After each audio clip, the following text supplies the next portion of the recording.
वालमटाकळी येथे शासकीय कापूस खरेदी केंद्र सुरू न झाल्याने शेतकरी करणार रस्ता रोको आंदोलन। नमस्कार, मी अनुराग नंदकिशोर शिंदे। आपण बघत आहात महा न्यूज 7।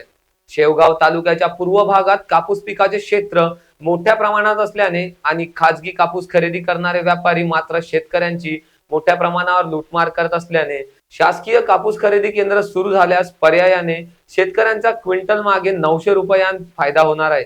शेवगाव येथे शासकीय कापूस खरेदी केंद्र चालू असल्याने शेतकऱ्यांना किमान क्विंटल मागे 100 ते 150 रुपये खर्च येत असल्याचे आर्थिक नुकसान होत आहे।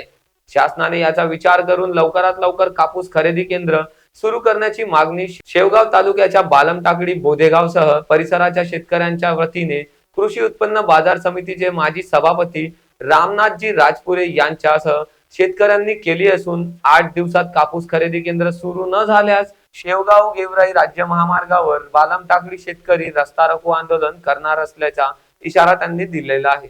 यावर्षी शेवगाव तालुक्यामध्ये शासनाचे सीसीआयचे कापूस खरेदी केंद्र फक्त शेवगाव शहरातच सुरू झालेले आहे। खऱ्या अर्थाने जर पाहिलं तर बोधेगाव परिसर, बालमटाकडी परिसर हा मेन कापसाचा एरिया आहे आणि प्रत्येक वर्षी बालमटाकडीला कापूस खरेदी केंद्र शासकीय सुरू होत असतं, परंतु आतापर्यंत 1 महिना 1.5 महिना होऊनही बालमटाकडीचं सीसीआय सेंटर सुरू झालेलं नाही। तरी सर्व शेतकऱ्याच्या वतीनं मागणी आहे आमची की तातडीनं बालमटाकडीला या ठिकाणी जिनिंग आहे, प्रेसिंग आहे, त्यामुळं या ठिकाणी सर्व सुविधा असताना यावर्षी शासकीय खरेदी केंद्र सुरू झालेलं नाही, त्यामुळे शेतकऱ्याचं मोठ्या प्रमाणात नुकसान होतंय।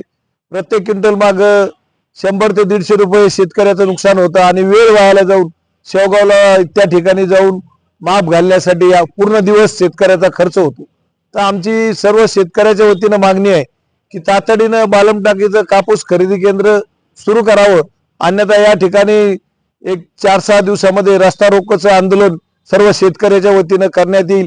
याची या ठिकाणी फेडरेशनचे अधिकारी त्याप्रमाणे शासनाने दखल घ्यावी अशा पद्धतीची या ठिकाणी मी मागणी करतो। तेव्हा खऱ्या अर्थाने कापसाचं जो पीक पेरा आहे किंवा कापसाची लागवड आहे पूर्व भागामध्ये शेवगाव तालुक्याच्या बोधेगाव, बालमटाकडी, कांबी, हातगाव या परिसरामध्ये आहे आणि एकही सेंटर या परिसरामध्ये सुरू झालेलं नाही, तरी तातडीनं हे सेंटर सुरू करावं अशी या ठिकाणी आमची विनंती आहे।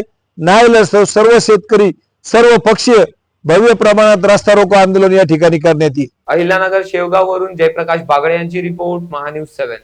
This video is sponsored by Shivan Jewelry.